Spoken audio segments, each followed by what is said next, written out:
Coucou tout le monde, je vous retrouve aujourd'hui pour enfin répondre à la FAQ. Donc plusieurs d'entre vous m'ont posé des questions et donc je vais y répondre maintenant. Je ne vais pas dire les pseudos à chaque fois, je vais simplement répondre à toutes les questions, j'espère que ça ne vous dérange pas. Voici mes questions. Tires-tu des leçons du confinement? Pas vraiment, puisque moi j'avais déjà un mode de vie qui était beaucoup à l'intérieur. Un mode de vie assez lent, assez casanier. Non, pour moi le confinement ça n'a pas été une révélation, c'était juste un moment dur à passer par rapport à l'éloignement des proches. Il y a aussi le fait que j'ai arrêté du coup la danse et ça m'a beaucoup manqué. Bon, maintenant c'est comme si j'avais l'habitude de plus aller en cours, mais vraiment on va dire les 2 premiers mois du coup, mars-avril, c'était vraiment super dur de ne pas y aller. Ça me manquait énormément. As-tu des indispensables beauté naturelle? Si oui, lesquels? L'eau de rose. Franchement, ça fait des années que je l'utilise. Alors je change avec d'autres hydrolats ou eau florale. Mais c'est celle à laquelle je reviens tout le temps parce que j'adore l'odeur. Et puis, on va dire que j'ai pas une peau à problème. J'ai une peau dite normale. Donc peu importe ce que je mets... il n'y a pas de problème, donc par préférence odorante, et ben l'eau de rose c'est un pur bonheur, j'adore vraiment cette eau florale. Et je dirais aussi l'aloe vera en gel le plus pur possible, parce que ça fait plein de choses. Ça peut être juste pour hydrater la peau ou les cheveux, et en été, là qu'on arrive en été, enfin on y est déjà, pour les coups de soleil ça aide beaucoup à réparer la peau, ou même pour des piqûres de moustiques ou de toutes sortes d'insectes, voilà. Donc l'aloe vera aussi c'est vraiment super bien. Donc voilà, je dirais ces deux là. Film, livre ou série favori? Alors c'est très dur à répondre parce que je regarde, enfin, en fait j'ai beaucoup de films ou de séries que j'adore. Tout ce qui est Harry Potter, X-Men, les nouveaux là, les animaux fantastiques. Voilà, tout ce qui tourne autour de la magie, des pouvoirs et tout ça, j'adore. Donc en fait le genre fantastique, en général, c'est mon genre préféré. Voilà. Donc merci à toi pour tes questions. Je passe à une autre personne. J'aurais bien voulu savoir comment tu te vois dans une dizaine d'années, que ce soit niveau perso, pro ou autre. Alors, dans 10 ans, j'aurai 39 ans. C'est très dur en fait de se dire, je m'imagine comme ci ou comme ça, parce que pour l'instant, vu que ma vie avance pas beaucoup, en fait, je vis beaucoup dans le moment. Et j'ai du mal à m'imaginer, ne serait-ce que dans 5 ans, où je serai, enfin, dans l'idée, en théorie. J'aurais développé mon activité de naturopathe, j'aurais avancé sur l'éco-village, donc je serais peut-être dans un éco-village quelque part. J'espère avoir quelqu'un à mes côtés, ça serait bien. Non pas que le couple est le but, comment dire. Je veux pas tomber dans le piège de la société qui dirait bah, si t'es pas en couple, t'es qu'une merde, voilà.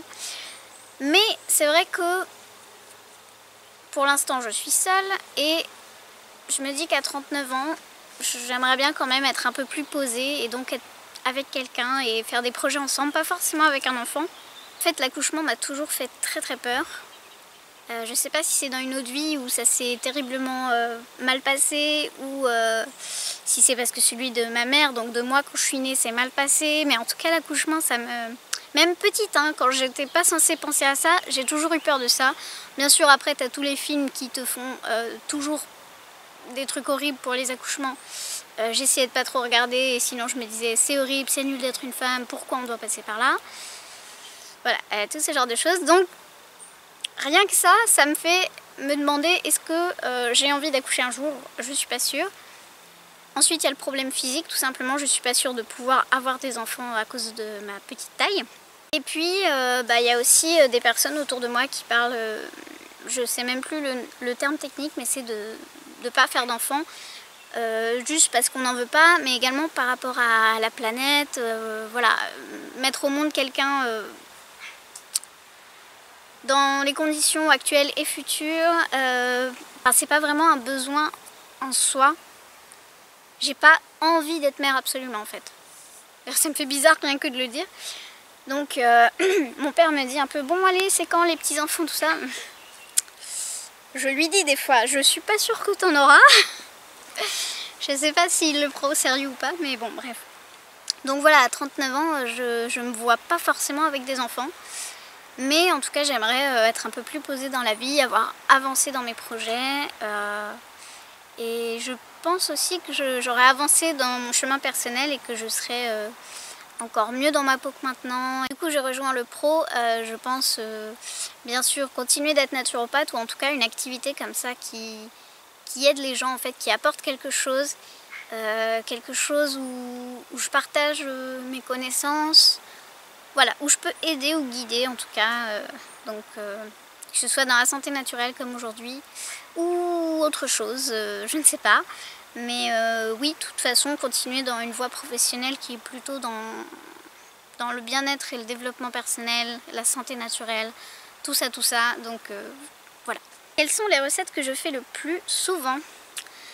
Alors, tofu riz, la base. Je prends du tofu amande sésame qui est déjà fumé et soit quand j'ai vraiment la flemme, je le coupe et je le mets dans mon assiette. Bon, je vais enlever ma barrette parce que ça commence à me gêner un petit peu là, donc c'est pas grave. Donc, oula, j'ai failli faire tomber mon téléphone. Putain, cette vidéo, mon dieu. Quand j'ai pas la flemme, je le mets dans une poêle et je le fais légèrement griller avec du tamari. Et en toute fin de cuisson, je mets un peu d'huile de sésame et avec du riz. Donc généralement, je prends du riz semi-complet. Comme ça, il n'est pas complètement raffiné, voilà.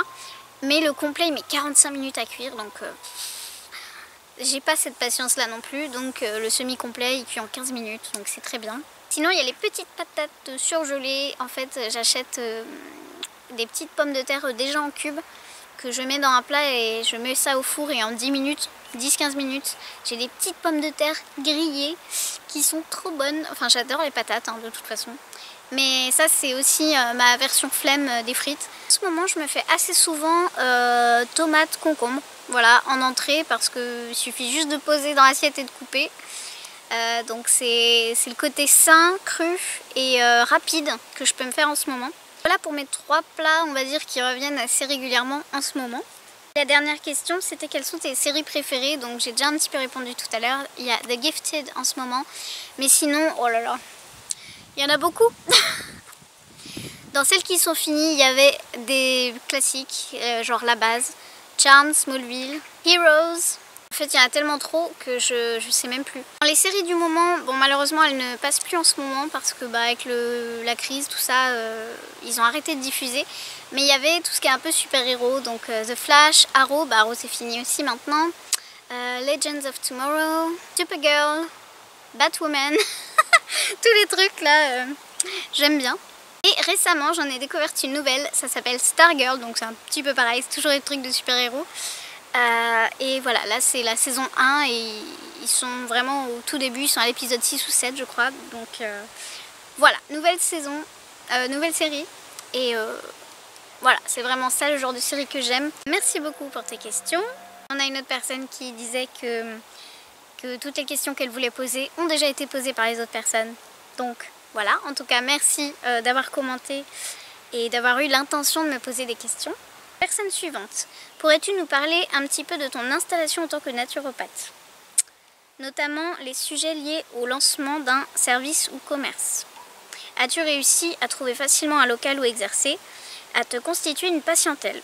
Bon, alors non, clairement ça rame beaucoup. En fait, je suis répertoriée sur le site de mon école, donc ce qui m'a permis d'avoir 2 clients via ce biais-là.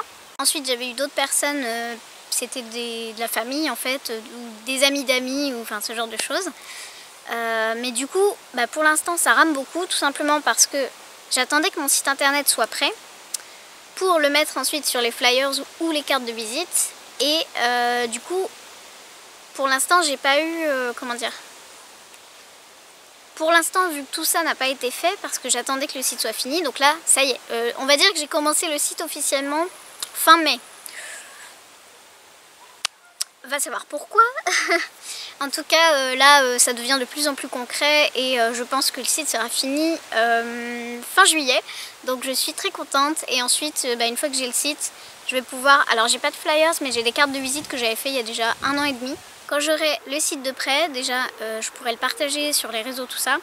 Je pourrais le noter au dos des cartes et ensuite aller dans divers endroits, demander si je peux les déposer. Et tout ça, ça va m'aider à être visible. Parce que là, en ce moment, j'ai juste une page Facebook, mais c'est que mes proches qui sont dessus en fait.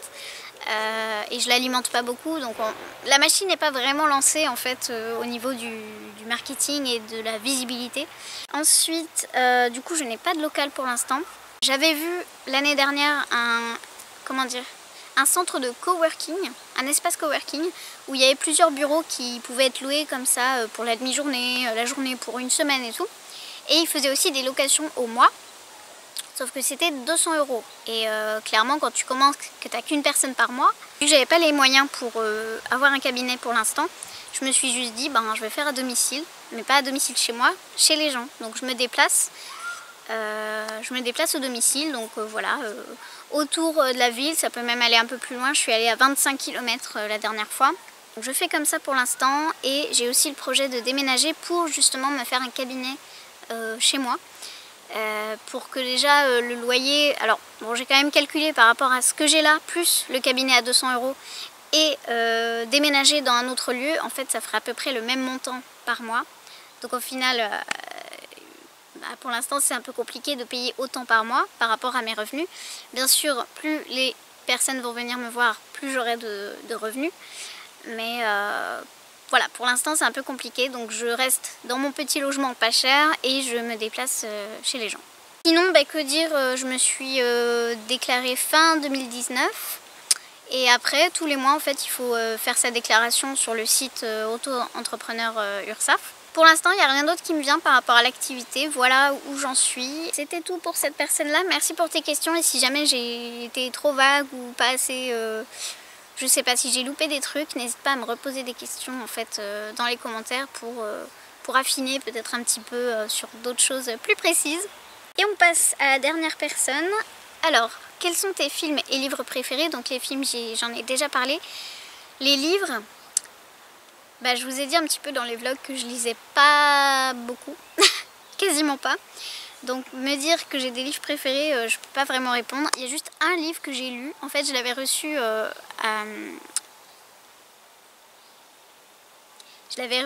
à un concours. Attendez, il y a un moucheron là qui arrête pas. C'était Vampire Academy, donc il y a un film qui est sorti issu de ces livres. Mais pour une fois, j'avais lu le livre avant de voir le film. Et ce livre, je sais pas, je suis rentrée dedans, j'ai adoré. Et j'en lisais vraiment, j'en lisais plusieurs pages par jour, enfin plusieurs chapitres on va dire, alors que j'ai jamais été une grande lectrice. Sinon j'ai plein de livres super intéressants à lire, que je n'ai pas encore lus, mais comme je vous ai dit j'ai des objectifs en juillet, c'est de lire. Donc là notamment, alors c'est un nouveau livre que j'ai reçu pour mon anniversaire, je l'avais vu je sais plus trop où, c'est « Vous êtes un miracle de la vie », c'est un titre un peu comme ça. T'intéresses-tu au développement personnel, à la spiritualité? Yes, of course. Je pense que j'ai commencé à entendre parler de ça quand j'étais pré-ado. Parce que du coup je consultais une naturopathe par rapport à ma taille pour voir un petit peu si la santé ça allait, si on pouvait m'aider à grandir et tout. Oui, je suis pas grande maintenant, mais si ça se trouve, si j'avais pas vu cette personne-là et fait plein de choses sur le plan alimentaire, émotionnel, tout ça, si ça se trouve j'aurais encore moins grandi. Enfin voilà, on peut pas savoir en fait ce qui se serait passé dans une autre situation. D'ailleurs les si, ça peut vraiment nous pourrir la vie. À une époque j'étais vraiment dans si ma mère était là, j'aurais pu vivre ça, j'aurais été plus heureuse, j'aurais été jeune, si j'étais de taille normale, nanana. Non, on est dans la situation dans laquelle on est et il faut pas se dire si c'était différent parce que ça nous pollue, ça nous fait du mal et voilà. Mieux vaut travailler à accepter là où on en est, ce qu'on a et avoir de la gratitude pour ce qu'on a déjà au lieu de penser à tout ce qui nous manque. Par exemple, dans mon cas présent, je pourrais me torturer l'esprit avec ma mère n'est plus là, blablabla. Bon, je vais pas étaler ça aujourd'hui, mais au contraire me concentrer sur, voilà, j'ai mon père, il est là, on s'aime, On a une relation où on sait qu'on tient l'un à l'autre, et même si on s'embrouille des fois, enfin c'est surtout lui hein, qui me dit nanani nanana. Oui, bon. Je suppose que les parents feront ça un peu toute leur vie, mais voilà, je sais que, enfin je sais pas, c'est juste mon papa et je l'aime de tout mon cœur, et je sais qu'il a fait beaucoup de choses pour moi, surtout quand j'étais enfant du coup, hein, là où il s'occupait de moi vraiment, que ce soit par rapport à des choses médicales, à ma taille, toutes sortes d'activités. Il m'a permis de faire plein d'activités dont j'avais envie, et franchement, voilà, donc plutôt avoir de la gratitude pour ça, que de me concentrer sur le manque d'une mère que je n'ai pas eu. Donc voilà, quand je parle de tout ça, c'est bien sûr que je m'intéresse au développement personnel et la spiritualité également à fond, qui m'a également beaucoup aidée là, plutôt par rapport à la perte des proches, mais aussi pour accepter ma taille, parce que voilà, dans la spiritualité, avec le chemin que j'ai eu, j'ai compris que c'était un choix de mon âme et que j'ai choisi d'être petite dans cette vie pour vivre cette expérience et évoluer avec ça, en apprendre quelque chose. Et c'est vrai que, oui, voilà, je suis dans ces deux domaines, je baigne dedans depuis très longtemps, et ça ne fait que se renforcer en fait, hein, par rapport à tout ce que je continue de vivre, et voilà. Quels sont tes plats préférés? Alors, donc, ce que je vous ai dit tout à l'heure, on peut dire que c'est mes plats préférés. La patate sous toutes ses formes, principalement quand même en frites, mais même la purée, j'adore, enfin la patate quoi, la patate c'est la vie. Non, c'est pas la vie du tout, il faut pas trop en manger, mais j'avoue que j'adore ça. Ça va être très cliché, hein, mais burger vegan, pizza vegan, pâte à la bolo vegan, enfin des trucs de junk food, mais en vegan, voilà. Il y a un truc qui me vient en tête, c'est quand je vais chez ma grand-mère et qu'elle fait plein de petits légumes grillés. Donc j'ai droit à haricots verts grillés avec des oignons, grillés aussi, des châtaignes, donc ça c'est surtout en hiver, haricots verts châtaignes. Ensuite il y a aussi des petites patates grillées, généralement. Quel pays as-tu déjà fait? Donc Angleterre. J'y suis allée pour la première fois dans un voyage scolaire, j'étais en première, j'avais 16 ans je crois. J'étais plutôt vers l'ouest. J'étais pas vraiment en Cornouailles, mais enfin si, j'étais genre au début de la Cornouaille je crois. Je sais même plus les noms, je crois que c'était vers Exeter, avec un accent très français. Ensuite, quand j'étais en fac de langue, j'ai fait 2 voyages sur 2 années de suite avec des amis. Donc là c'était à Londres les 2 fois. Ensuite j'ai vécu à Swindon, et là j'ai fait Brighton, j'ai fait Bristol, j'ai fait Bath pour la 2e fois parce que j'y étais déjà allée lors du voyage scolaire. J'ai fait Oxford, enfin voilà, plein de petites villes qui étaient plutôt autour de chez moi, que je pouvais faire en une journée. Enfin Brighton c'était quand même assez long, c'était genre 2h30 de trajet en train avec 2 changements. Du coup j'y restais le week-end vu que c'était chez une amie. Mais les autres villes j'y allais en 1 heure de train à peu près. Depuis que je suis revenue, j'y suis retournée encore 2 fois. Une fois où j'ai fait Londres, Swindon, Swindon, Londres, et une autre fois où j'ai fait Londres, Swindon, Brighton, Londres, et puis enfin Londres c'était pour partir après directement. Voilà, donc Angleterre, je connais bien, pas tant que ça, puisqu'au final tout ce qui est nord là en fait, je connais surtout le bas, mais pas trop la Cornouaille non plus. Quand je vous montre, c'est par rapport à moi, la carte dans mon sens, pas dans votre sens, donc la Cornouaille elle est là en vrai. Mais je connais pas du tout le nord, toujours grâce à un échange scolaire, mais là c'était en seconde, j'avais 15 ans, c'était en Espagne, à Gijón.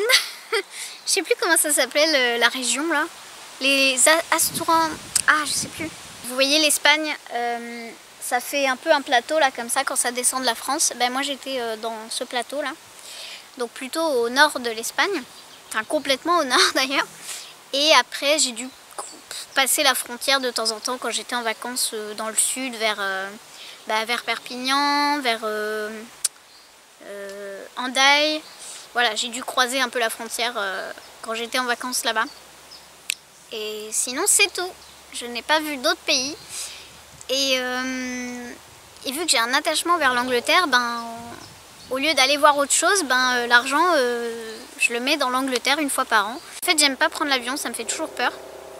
Donc faire 12 heures d'avion pour moi c'est genre inimaginable. Donc malheureusement je ne verrai jamais certains pays qui me font rêver en photo, mais juste parce que voilà, je ne me vois pas du tout voyager autant de temps dans un avion. Mais par contre j'aimerais bien aller, je sais pas, en Italie, en Suisse, enfin faire un peu autour de la France tout simplement, retourner en Espagne, enfin voilà.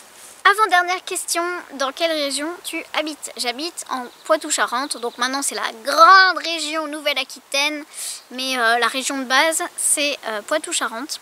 Et dernière question, tes amis sont-ils véganes? Eh bien non, j'ai très peu de véganes dans mon entourage. Les seuls que je connaisse c'est ceux que j'ai rencontrés en fait à des actions avec L214 ou Libération Animale. On se parle et tout, mais il n'y a pas eu d'amitié qui se sont créées vraiment au point de se voir comme ça. Voilà, j'ai pas créé d'amitié vraiment, alors peut-être dans le futur, en tout cas ça me ferait super plaisir. Si, j'ai quand même des amis de la danse, alors je ne sais pas exactement où elles se positionnent. Il y en a des végétariennes, il y en a des végétaliennes, mais peut-être pas tout le temps. Enfin, je sais pas trop, mais en tout cas à la danse j'ai découvert que certaines personnes étaient intéressées par tout ça. Mais on va dire mes amies principales, je sais pas si c'est vraiment le bon mot, mais voilà, mon petit cercle proche ne sont pas du tout véganes ni végétariennes. Voilà. Du coup je vais rallonger la question en parlant de ma famille. Pareil, dans ma famille je me sens assez seule puisque j'ai juste la copine d'un cousin qui est végétarienne. J'ai une cousine qui depuis quelque temps sort avec un vegan, du coup elle part un petit peu par là et je suis super contente pour elle. Et ces personnes-là, je les vois une fois par an et encore. Donc ça fait pas vraiment entourage, c'est pas des personnes avec qui je peux partager des repas voilà, et me sentir moins seule à un repas de famille puisque je les vois quasiment jamais. Donc bon, via les réseaux sociaux, via YouTube, j'ai eu l'occasion de rencontrer d'autres personnes qui étaient soit sur Instagram, soit sur YouTube. Et du coup ces personnes-là sont aussi véganes, donc ça fait plaisir. Et du coup c'est pareil, elles habitent dans tous les coins de la France, donc on se voit rarement. Mais voilà, là c'est vraiment des vraies amitiés, on va dire, par rapport au groupe de militants où on se parle, on se trouve sympa entre guillemets, mais on n'a pas créé d'amitié vraiment. Alors que là c'est des amis, mais pareil, on se voit tellement rarement que bon, voilà, je me sens seule. Je mange rarement avec d'autres véganes quoi. Donc merci à toi pour tes questions. Voilà, j'en ai terminé avec cette FAQ qui a duré très longtemps. Je m'excuse si ça faisait peut-être un peu trop coupé du coup, mais je suis tellement partie dans tous les sens et j'ai tellement parlé qu'il fallait un petit peu réduire, je pense, tout ce que je viens de dire. Voilà, en tout cas ça m'a fait super plaisir de faire cette FAQ et de répondre à vos questions. Ça faisait longtemps que j'avais pas fait ce genre de choses. Donc voilà, c'est un petit point un petit peu sur ma vie, sur ma personne, et j'espère que ça vous a fait plaisir, même si vous n'avez pas posé de questions, d'en savoir plus sur moi. Et voilà, en tout cas merci d'avoir regardé. Je vous mets ici 2 vidéos qui pourraient peut-être vous intéresser. Et moi je vous dis à plus tard pour de prochaines aventures. Je pars en live complètement. En tout cas voilà, je vous fais des gros bisous. À bientôt!